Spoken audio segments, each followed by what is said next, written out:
കേരള കോൺഗ്രസ് എമ്മിലേക്ക് തിരിച്ചു വന്നേക്കും എന്ന സൂചന നൽകി ജോണി നെല്ലൂർ. മാതൃസംഘടനയിലേക്ക് തിരിച്ചു വരുന്നതിനെക്കുറിച്ച് ആലോചിക്കുന്നുവെന്ന് ജോണി നെല്ലൂർ പറഞ്ഞു. കോൺഗ്രസ് വിട്ട ശേഷം നാഷണൽ പ്രോഗ്രസീവ് പാർട്ടി എന്ന പേരിൽ പാർട്ടി രൂപീകരിച്ചെങ്കിലും ജോണി നെല്ലൂർ രാഷ്ട്രീയത്തിൽ സജീവമായിരുന്നില്ല.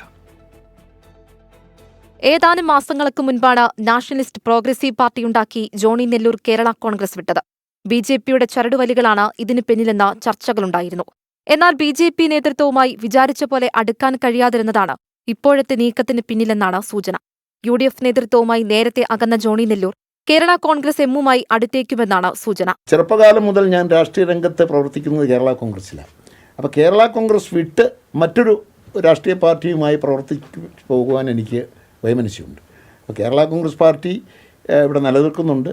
അതുകൊണ്ടിപ്പോൾ താങ്കൾ ചോദിച്ച പോലെ തീരുമാനം അന്തിമമായിട്ട് എടുത്തിട്ടില്ലെങ്കിലും മാതൃസംഘടനയായാൽ എന്താണ് തെറ്റ് എന്ന ആലോചനയിലുണ്ട്. പാർലമെന്ററി മോഹമില്ലെന്ന് ജോണി നെല്ലൂർ അടിവരയിട്ട് പറയുന്നുണ്ടെങ്കിലും ലോക്സഭാ തെരഞ്ഞെടുപ്പിന് തൊട്ടുമുൻപാണ് ഈ നീക്കമെന്നതും ശ്രദ്ധേയമാണ്.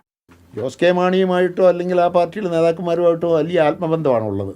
ഇന്ന് തന്നെ മന്ത്രി റോഷി അഗസ്റ്റിനോട് ഉണ്ടായിരുന്നു. രാവിലെ വളരെ നേരം ഞങ്ങൾ ഒരുമിച്ചുണ്ടായിരുന്നു. രാഷ്ട്രീയ കാര്യങ്ങൾ ഉൾപ്പെടെ പല കാര്യങ്ങളും സംസാരിച്ചു.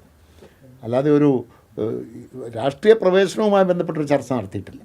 കേരള കോൺഗ്രസ് മാണി വിഭാഗത്തിലൂടെ രാഷ്ട്രീയ പ്രവർത്തനം തുടങ്ങിയ ജോണി നെല്ലൂർ കേരള കോൺഗ്രസ് ജേക്കബ് വിഭാഗത്തിൽ ഏറെക്കാലം പ്രവർത്തിച്ചു. പിന്നീടാണ് ജോസഫ് വിഭാഗത്തിനൊപ്പം കേരള കോൺഗ്രസിന്റെ ഭാഗമായത്. തുടർന്നാണ് പുതിയ പാർട്ടിയുണ്ടാക്കിയത്. 24 കോട്ടയം.